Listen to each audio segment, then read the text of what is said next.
معمر نے حمام بن منبہ سے حدیث بیان کی، کہا یہ احادیث ہے جو حضرت ابو ہریرہ رضی اللہ تعالیٰ عنہ نے ہمیں رسول اللہ صلی اللہ علیہ وسلم سے بیان کی۔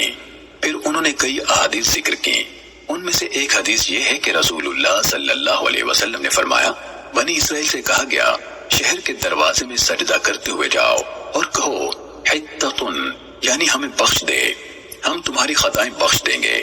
انہوں نے اس کے الٹ کیا، چنانچہ وہ اپنے چودروں کے بل گھسیٹتے ہوئے دروازے سے داخل ہوئے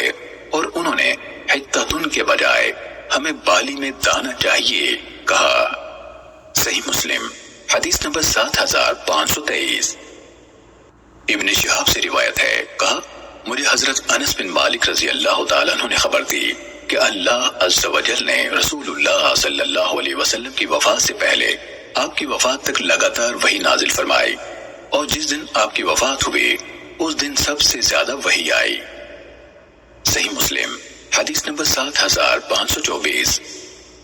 سفیان نے قیس بن مسلم سے اور انہوں نے طارق بن شہاب سے روایت کی کہ یہودیوں نے حضرت عمر رضی اللہ تعالیٰ عنہ سے کہا، آپ لوگ مسلمان ایک ایسی آیت پڑھتے ہیں کہ اگر وہ آیت ہمارے ہاں نازل ہوتی تو ہم اس دن کو عید بنا لیتے۔ حضرت عمر رضی اللہ تعالیٰ عنہ نے کہا، میں جانتا ہوں وہ آیت کس جگہ اور کس دن نازل ہوئی تھی، اور جس وقت وہ نازل ہوئی تو رسول اللہ صلی اللہ علیہ وسلم کہاں تھے۔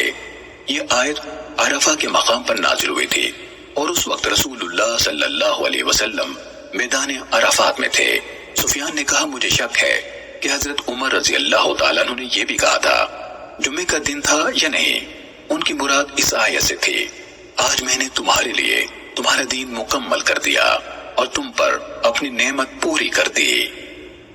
صحیح مسلم حدیث نمبر 7525۔ عبداللہ بن ادریس نے اپنے والد سے، انہوں نے قیس بن مسلم سے اور انہوں نے طارق بن شہاب سے روایت کی، کہا یہود نے حضرت عمر رضی اللہ تعالیٰ عنہ سے کہا، اگر یہ آیت ہم یہودیوں کی جماعت پر نازل ہوتی، آج میں نے تمہارے لیے تمہارا دین مکمل کر دیا اور تم پر اپنی نعمت کا اتمام کر دیا اور تمہارے لیے اسلام کو بطور دین پسند کر لیا، ہمیں پتہ ہوتا کہ وہ کس دن نازل ہوئی ہے تو ہم اس دن کو عید قرار دیتے۔ حضرت عمر رضی اللہ تعالیٰ عنہ نے کہا، میں وہ دن اور وہ گھڑی جس میں یہ آیت اتری تھی اور اس کے نزول کے وقت رسول اللہ صلی اللہ علیہ وسلم کس جگہ تھے سب کچھ جانتا ہوں۔ یہ آیت مزدلفہ کی رات آنے والی تھی تب اتری تھی، اور اس وقت ہم رسول اللہ صلی اللہ علیہ وسلم کے ساتھ عرفات میں تھے۔ صحیح مسلم حدیث نمبر 7526۔ ابو عمیس نے قیس بن مسلم سے اور انہوں نے طارق بن شہاب سے روایت کی، کہا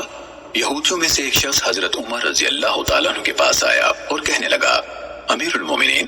آپ کی کتاب میں ایک ایسی آیت ہے، آپ اسے پڑھتے ہیں، اگر وہ ہم یہودیوں پر نازل ہوئی ہوتی تو ہم اس دن کو عید قرار دیتے۔ آپ رضی اللہ تعالیٰ عنہ نے پوچھا، وہ کون سی آیت ہے؟ اس نے کہا، آج میں نے تمہارے لیے تمہارا دین مکمل کر دیا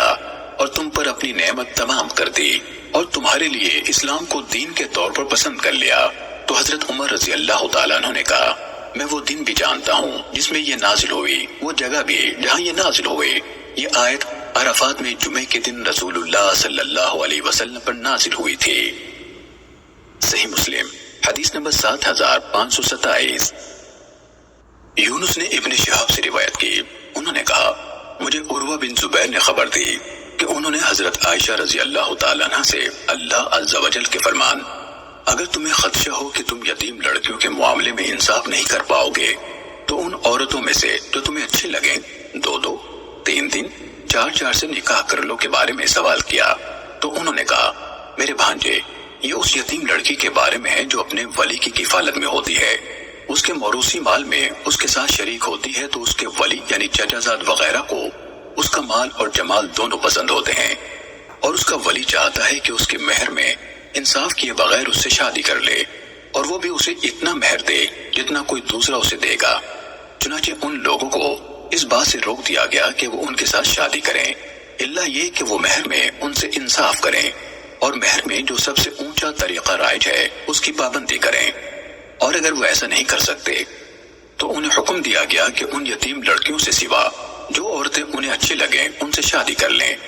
عروہ نے کہا، حضرت عائشہ رضی اللہ تعالیٰ عنہ نے فرمایا، پھر لوگوں نے اس آیت کے بعد رسول اللہ صلی اللہ علیہ وسلم سے عورتوں کے حوالے سے مزید دریافت کیا تو اللہ عز و جل نے یہ آیت نازل فرمائی، اور یہ آپ سے عورتوں کے بارے میں دریافت کرتے ہیں، کہیے اللہ تمہیں ان کے بارے میں فتویٰ دیتا ہے، اور جو کچھ تم پر کتاب میں پڑھا جاتا ہے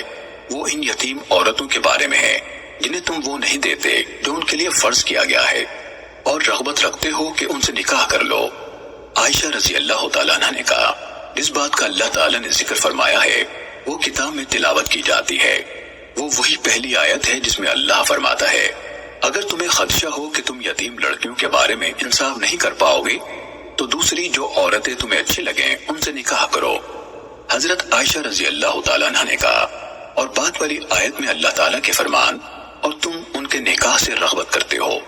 اس کا مطلب ہے کہ جب تم میں سے کسی کے سرپرستی میں رہنے والی لڑکی مال اور جمال میں کم ہو تو اس سے شادی کرنے سے روگردانی نہیں کرنا، چنانچہ ان سے نکاح کی رغبت نہ ہونے کی بنا پر ان کو منع کیا گیا کہ وہ جن یتیم لڑکیوں کے مال اور جمال میں رغبت رکھتے ہیں ان سے بھی شادی نہ کریں، الا یہ کہ مہر میں انصاف سے کام لیں۔ صحیح مسلم حدیث نمبر 7528۔